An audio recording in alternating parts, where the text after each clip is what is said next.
The world has seen a massive change in fertility rates. From the baby boom in the 1950s and 1960s, the fertility rate has decreased over the last over 50 years and has decreased to 2.2 children per woman, which is worldwide starting to become lower than the replacement rate, which means the global population will likely start to shrink in the near future. The change in fertility rate is largely occurring in developed nations, and we are seeing the largest amount of population growth in the continent of Africa and other countries throughout the world like Afghanistan, Kazakhstan, Bolivia, and Paraguay. But for the most part, throughout the world, fertility rates are well below replacement levels. In this video, I will briefly explore why and how this fertility rate decrease is happening, but the goal of the video is really to explore philosophical questions around the phenomenon. Particularly, is this change in fertility rates good or bad for humanity, and what role should reproduction have for us as individuals? Should we prioritize reproduction, or is it something that we don't necessarily need in our lives?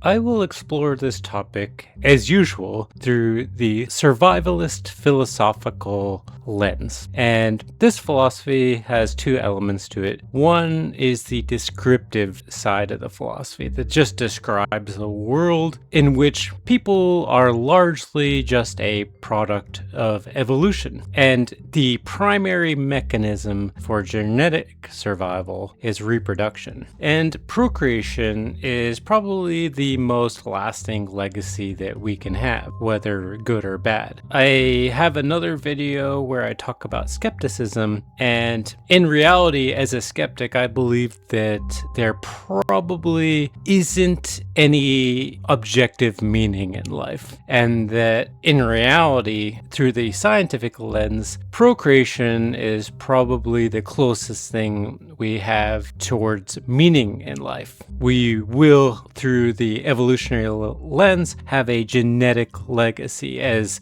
our genes are spread throughout future generations. And in a very real way, if we raise well-behaved and ethical children, they could have a really good impact on the planet. There's also an element of prescriptive philosophy in survivalist philosophy. So not just describing the world as it is, but prescribing how the world ought to be, how we think the world should be. And my prescriptive philosophy is that we should embrace survivalism and that we should behave in such a way that maximizes our chances of survival. And when we look at reproduction is definitely required to some extent for the survival of humanity. If we stopped reproducing, humanity would disappear. And I also think we should embrace survivalism and try to rear children that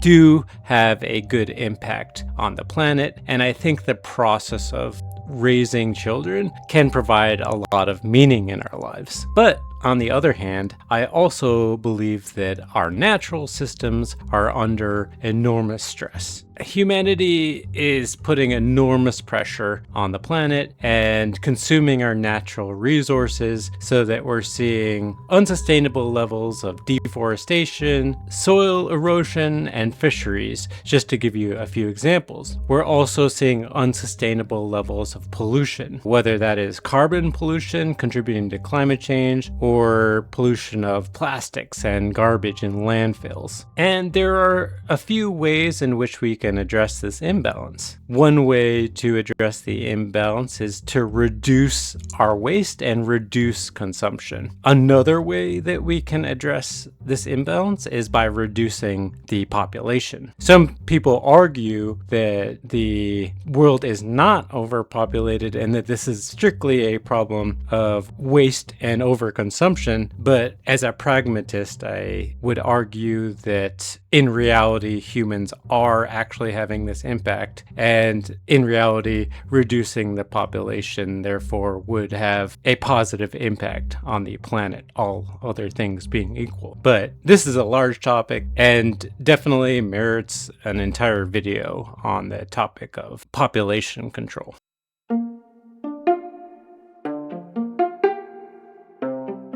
So I want to share not just my philosophical approach, but also my personal perspective in this video, where I'll be making sort of a tightrope walk regarding the topic of reproduction. My position, I think, is relatively nuanced. On the one hand, I agree that a fertility rate decrease is good for our future environmental prospects. I think without population growth reduction, our prospects as a species would be even worse than they are now. And I think our prospects are already extremely risky. You can check out my climate collapse video for more information there. It may be too late, and maybe the fertility rate reductions that we're seeing right now aren't enough to avoid this catastrophic collapse of civilization. When I was studying philosophy, I considered writing a thesis on the ethics of population control, so this topic really interests me. And in the past, I've argued that we should make serious efforts to reduce population growth on this planet. So I'm not making a wild argument towards growing the population in this video, the same type of argument that we see from Elon Musk, for example, who has 14 children and warns of population collapse as one of the biggest risks to humanity. But on the other hand, I personally would really like to have kids in my life. I've done everything else that I think that I wanted to do in life. I've had an extremely successful career. I've traveled all over the world. I've watched all the TV shows and media and movies that I've ever wanted to watch. I'm kind of bored with all that. I have a ton of money, more than I think I'll need for the rest of my life. I'm 42 years old, and honestly, the last thing I'd like to experience in this life is raising a child. And I haven't always felt this way. I'll talk more about that in a moment. I cemented this realization when I was watching the second season of True Detective, and the Colin Farrell character in the show kind of has the worst case scenario of having a kid. He's fighting over custody with the mother of the child, and it's just a really grueling battle. And I thought, even in that worst possible case scenario of reproduction, I kind of envied him, even though his situation was so difficult. And so I knew that at that point, I was interested in taking the risk of having a kid. But I'll talk more about this throughout the video.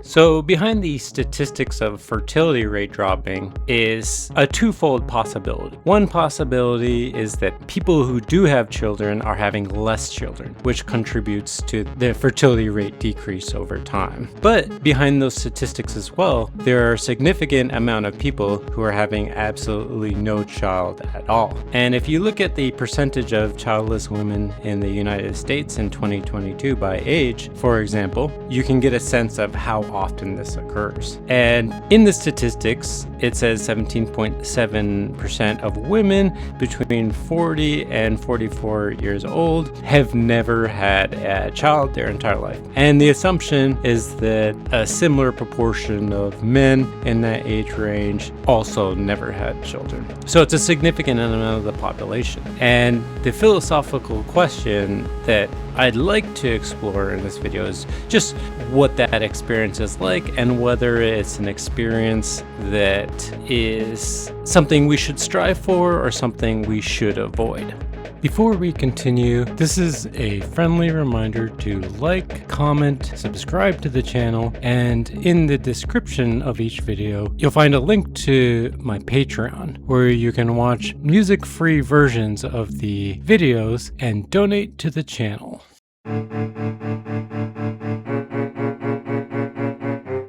It's really interesting to explore the research behind people who don't have kids. Pew has done some surveys of people who don't currently have kids, and what they've been finding is that the share of adults under 50 who say they're unlikely to ever have kids is growing over time. So in 2018, 37% of people without kids said they were unlikely to have kids, but now in 2023 that's grown to 47%.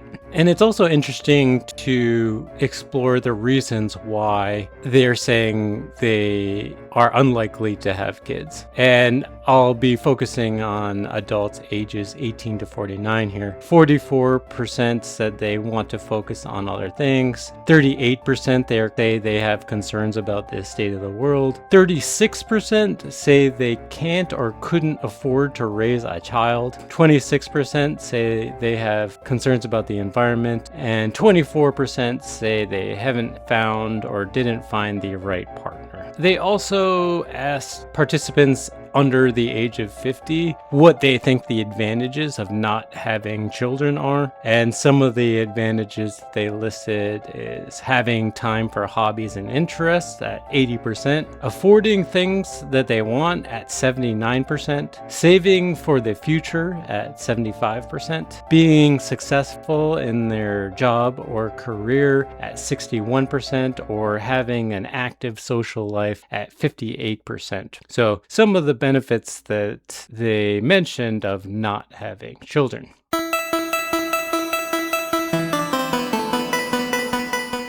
As someone who is very interested in evolutionary psychology, I thought there would be research out there that says that people who do have children are happier than people who do not have children. And one of the interesting results of researching this video I found was that actually there is not any evidence that parents are significantly happier than people who never have children in their life. In fact, there's some evidence of the opposite phenomenon happening. So I thought I would share those results. I won't go into too much detail on that, just that that's the research that I found.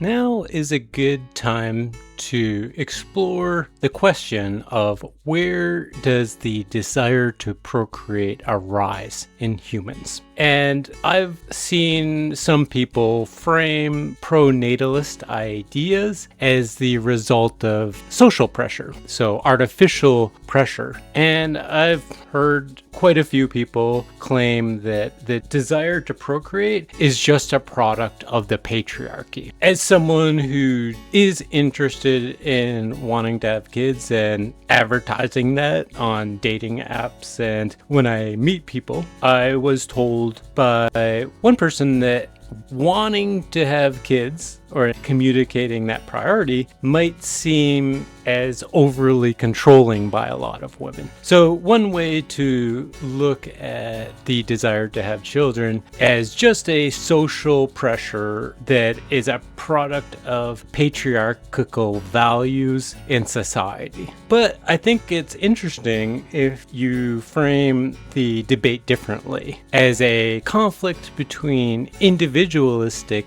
and collectivistic mentalities. And I think it really is quite ethnocentric to assume that individualistic societal pressures are more natural than collectivistic societal pressures. So the patriarchal pressure to have children is, if you assume that that's not natural and that the individualistic priorities that we have in the West are more natural, to me that seems like it could could easily be a very ethnocentric perspective on the entire debate. I also believe that the anti-natalist viewpoint and cultural individualism in general could very much likely be deeply tied to capitalism and the capitalistic pressures that could be heavily impacting fertility rates. For example, when you look at the survey results, some of the benefits of not having children, a lot of participants say,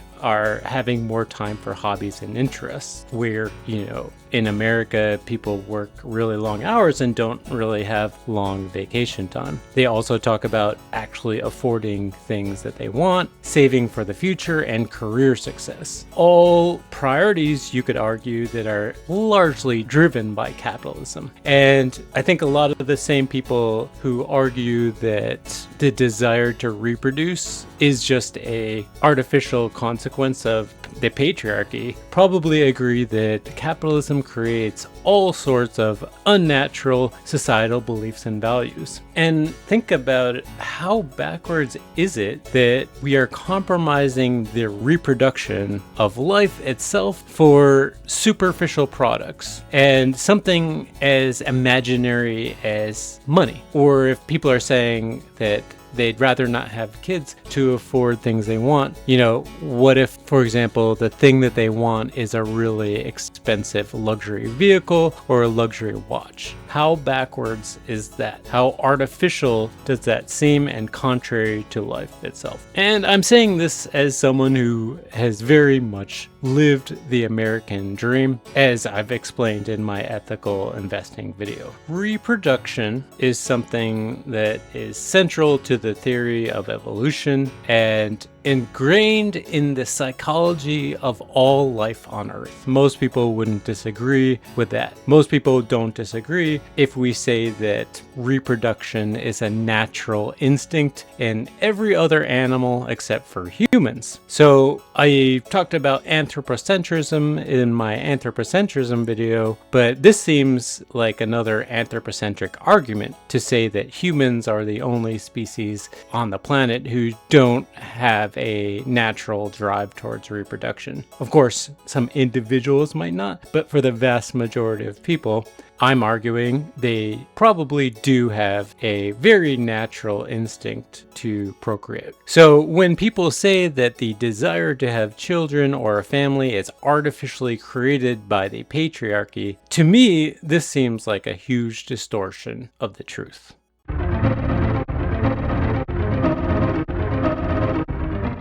You can't really talk about declining fertility rates without talking about relationships. And in America, about 70% of adults are currently partnered and 30% of adults are single. The interesting reality and kind of an unprecedented statistic is that about half the people that are single in America are not even looking to find a relationship right now. And for those of us who are single, dating seems more difficult than it ever has been. And a question I think a lot of us have, as I definitely have this question, is why? Why is dating so difficult now? And I thought this video about dating solved the mystery. We are going to start with women, who are at the heart of the story. And that really comes through when you dig deeper into that data from the start of the video. I remember this Pew study. They also asked people who were trying to date what's hardest about it. 35% of men said it was finding someone who meets their expectations. But women were nearly twice as likely to give the same answer, 56%. And go back to that survey tracking high school seniors from 1976 to today. It also asked whether they expect to get married one day. Boys have shown a modest decline in the last 20 years, but look at the girls. Huge drop, well below the boys. And that's just since 2010. Now let's look at high school seniors' belief that they will have kids one day. Boys, again, slight decline. Girls, big drop. And if you're thinking, well, maybe the girls want to partner up, but they're just pessimistic, or they think marriage is outdated, the survey also asked whether they think they will even want a lifelong mate, married or not. And yeah, boys, again, slight dip. Girls dropping hard and fast with no sign of slowing. One last data point. This is from a 2023 survey on attitudes on, yes, dating. And one of the things it asked about was young people's interest in dating at all. 52% of men said yes, about half. Compare that to only 36% of women, just 1 in 3. And this gap seems really important. It shows up all over the place. So what explains it? The last data point that Max Fisher shared was mind-blowing to me. In that chart, they show that almost twice as many single men are interested in dating than women. And if we were to use an analogy to the real estate market, you could understand just how hugely impactful that would be on the dating experience. Imagine, for example, if there were twice as many home buyers in a real estate market than there were homes available. In this case, let's say that the home buyer is the man and the person selling the home is the woman. In this environment, the home seller would get a drastically better price for their house. They would have all of the power in that real estate market. And when I saw that statistic that he was using, I was like, oh, wow, that explains modern dating to me. It seems like women have a tremendous amount of power in the interaction. The problem is that the data that he shared is extremely exaggerated. And we can understand that better if we look at the actual report that he was referencing. In the report, the chart that he was referencing has 3 categories. He focused on the interested in dating category, where 52% of single men were interested in dating compared to 36% of women. That's a huge difference. Almost twice as many men are interested in dating than women. But the problem is, if you look at the other 2 categories, it paints a very different picture. Another major category is single people who are interested in casually dating. 19% of women are interested in casually dating compared to 13% of men. So what the data is showing us is that women aren't as extremely out of the dating market as men are. They're just casually dating more than men are. The real category, I think, that tells the full picture is the category of not interested in dating, where 43% of women are not interested in dating compared to 34% of men who are not interested in dating. That's still a significant difference between men and women, but it's not a 2 times difference.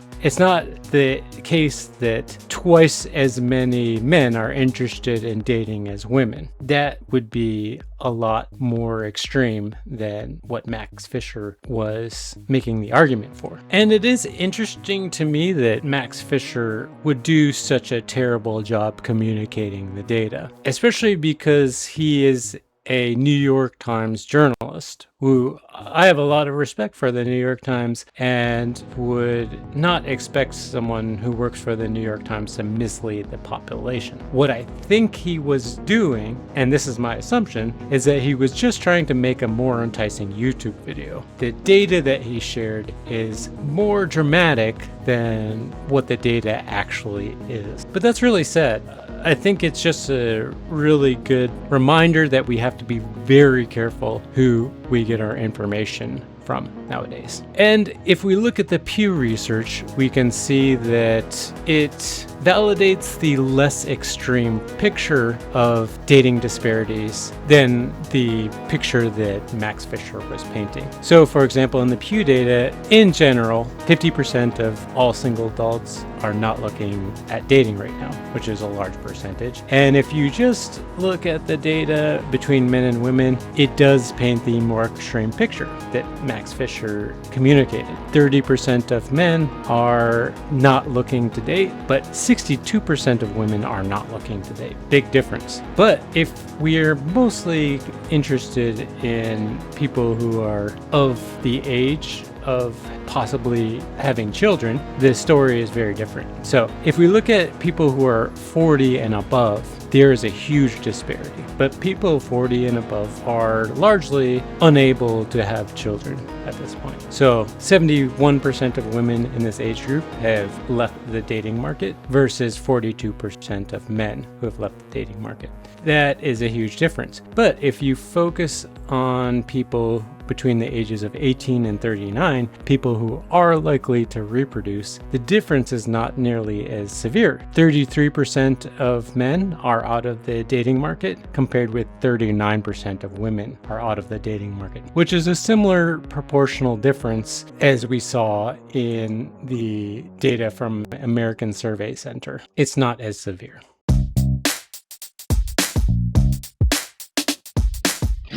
Another curious aspect of Max Fisher's video is the other sources that he was using. So he used quite a few data points from an entity called the Institute for Family Studies. But if you dive into that organization, you'll learn that it is a conservative think tank that's bent on promoting marriage and child rearing. It has a pretty obvious bias to share data that emphasizes a crisis around these topics. And why would someone who is obviously progressive, like Max Fisher, use data from such a problematic source? He was using it largely to explore how younger people, and younger women especially, are less interested in getting married and having children.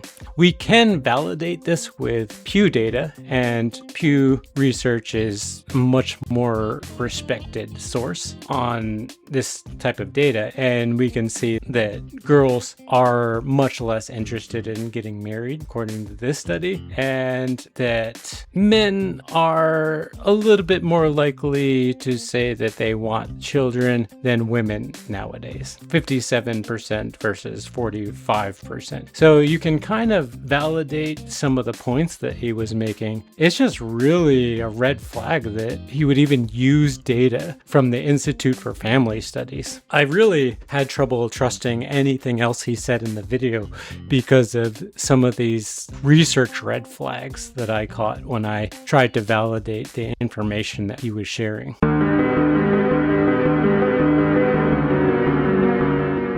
There were interesting results from the American Survey Center research on dating that I found really interesting in regards to my experience. A lot of people, when they're looking to date, consider unemployment to be a huge factor. So they're less likely to date unemployed people. So 70% of people find the employment status to be a huge factor. And I'm someone who practices financial independence, retire early, and consider myself semi-retired at a pretty young age. So it is interesting because I found that when I do tell people that I'm unemployed by choice, it disqualifies me from a lot of people, even though I have a lot of resources that I could provide. So just a feature of dating that I find pretty interesting in regards to my unique situation. It's also interesting that the desire to have children is more important to conservatives than liberals, especially because I am very left-leaning in my politics, but I also want to have kids. And the belief in God is also really important. People don't want to date very religious people, but half of Americans would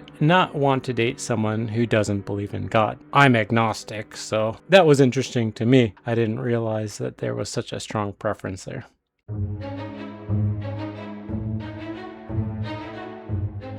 I want to use my example as kind of a warning to people who are interested in settling down at some point, kind of as an example of what not to do, I would say. In my 20s, I wasn't working at all, and I was studying for the majority of my 20s. I had really no income, and I was trying to find a career doing something that would help society in one way or another. When I was between the ages of 30 and 35, I had graduated from a renewable energy program with a lot of debt and found kind of my dream job and was financially unstable at that point, just paying off my student loans. I didn't think I could start a family at that point. And I was somewhat particular in the people I was looking for. Like, I would be very choosy about who I would actually date. From ages 36 to 39, that's when I had a windfall of wealth that I talk about more in my ethical wealth video, and was earning a lot of money. And I was being very particular about who I thought I would want to settle down with. Once I became over 40, and I'm 42 now, I would qualify as fairly wealthy. And that's when I lost my job, but I decided I would just be semi-retired.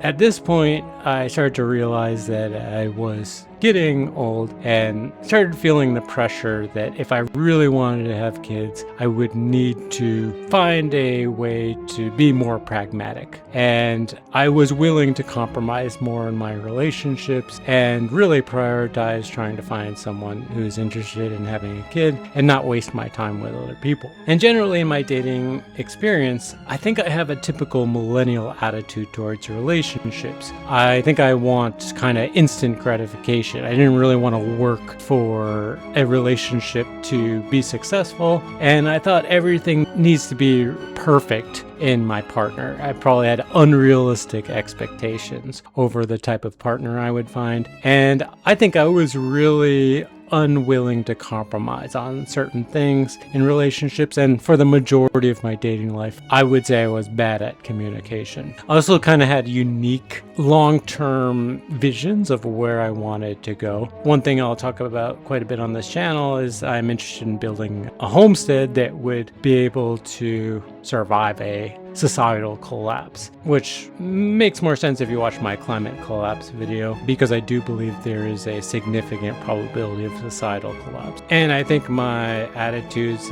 around the FIRE movement of not spending a lot of money and saving a lot of money in order to retire early is an unconventional view and probably turns a lot of people off.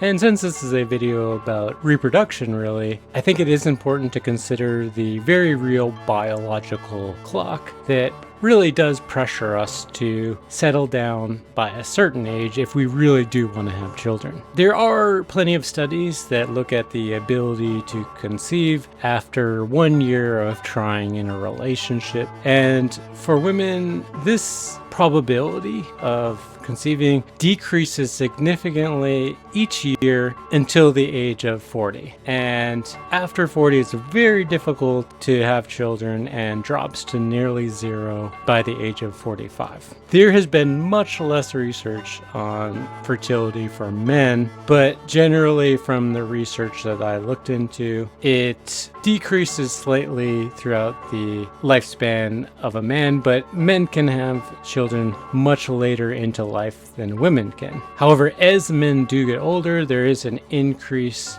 probability of miscarriages and premature babies. It's pretty interesting because a woman recently told me that the narrative around fertility is much more focused on women than it should be, and that men are just as much a contributing factor to infertility at old age than women. For a while, I bought into this narrative and repeated it in discussions and found that most women would agree with that conclusion, but as I researched this video, it's actually not entirely true. Men's impact on infertility is way more than I think it has been traditionally in the narrative. But if you do talk about this to older women, they'll definitely exaggerate the impact that men have in this regard. So all this to say, I do think that if you're a man and you're interested in having children, you probably don't want to wait until you're over 40 like I am to actually have a kid. It's not impossible, it just becomes more and more difficult over time.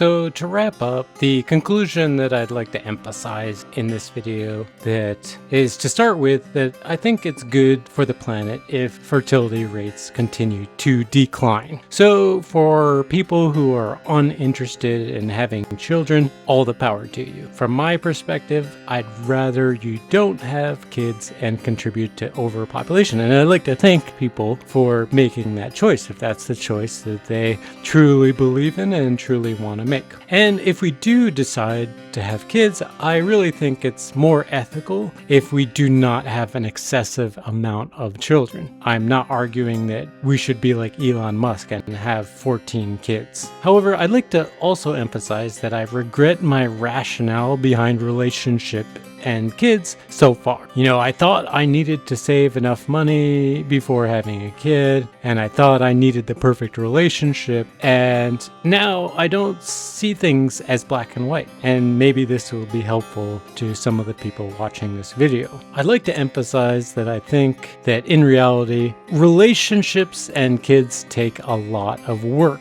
Every relationship that we enter into is going to have a significant number of red flags, and I don't think it's healthy to hop from one relationship to another because we feel like we have infinitely many options. I used to think this way, but now I'm 42 years old and unemployed with no car and find that dating is very difficult now. So I think there's a point at everyone's life where their appeal to the opposite sex just will naturally drop off. So if a goal in your life is to have kids or even just to have a relationship, you really need to put a large amount of work into your relationship. It's not as simple as what we might assume.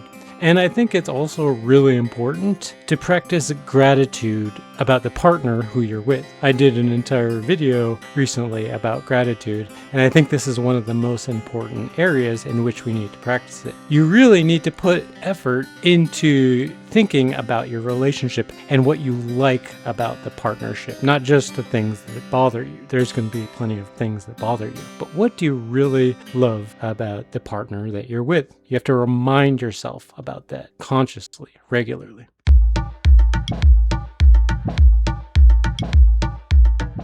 I also think there's a lot of bad relationship advice out there, including fix or work on yourself before trying to find someone. I think this is really vague. Maybe in extreme circumstances, it's accurate. If you are a very traumatized person, it might make sense. But I think for most people, it doesn't apply. Another trope is that once you stop looking, you'll find the right person. I completely disagree with this. I think it takes a lot of effort to find a relationship.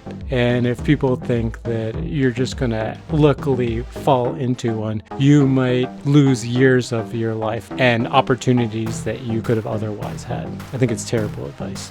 Another warning people will give is don't jump from one relationship to another. I think if you are very serious about finding marriage and having kids, you really are going to have to rebound. You can't spend years out of the dating market because you had a bad relationship. I think if you really want to have kids, don't think too much about spending an exorbitant amount of time taking breaks between relationships. Another trope is that people say you have to learn to enjoy being single. I don't really believe this. I think if you're uncomfortable being single because you really want to have kids and get married, I think it's perfectly fine to say, hey, look, I really want to have kids and be married. I don't want to be single. I'm going to put a lot of effort into finding a relationship.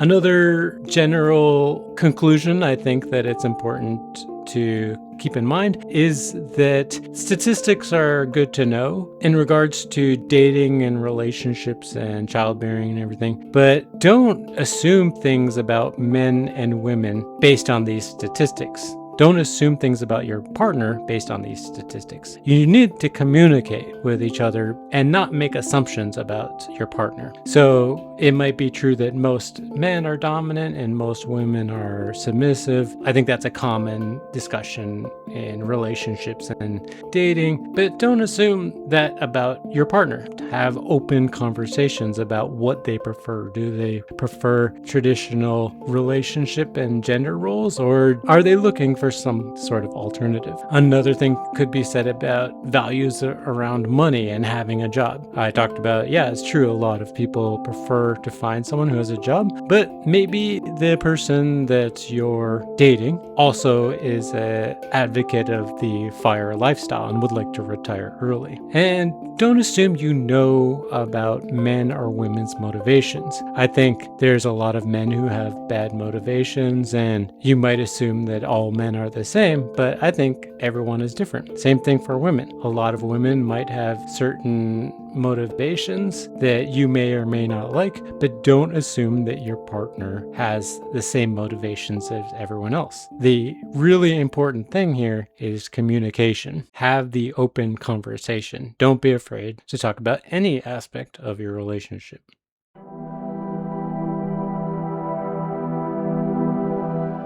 There are also some conclusions I'd like to emphasize around having children. A lot of people say they would have kids if they were in the right circumstance. One thing I've been hearing from women increasingly, and something that was emphasized in the Max Fisher video, is that women would have children if they found a man who pulls his weight around the household. So there's a very real phenomenon where women are working full time now and earning more money, but also continuing to do most of the work around the household. And while the majority of women are going to want to change gender roles, especially in the West, I think it's really important to have the conversation. If women want to change the gender roles, have the communication. And if you're a man who wants kids, be prepared to change the gender roles that you're traditionally used to seeing. Be prepared to carry more weight around the house. However, I really do think people should have the conversation rather than assume they know what their partner wants. Maybe there are a lot of men and women who want to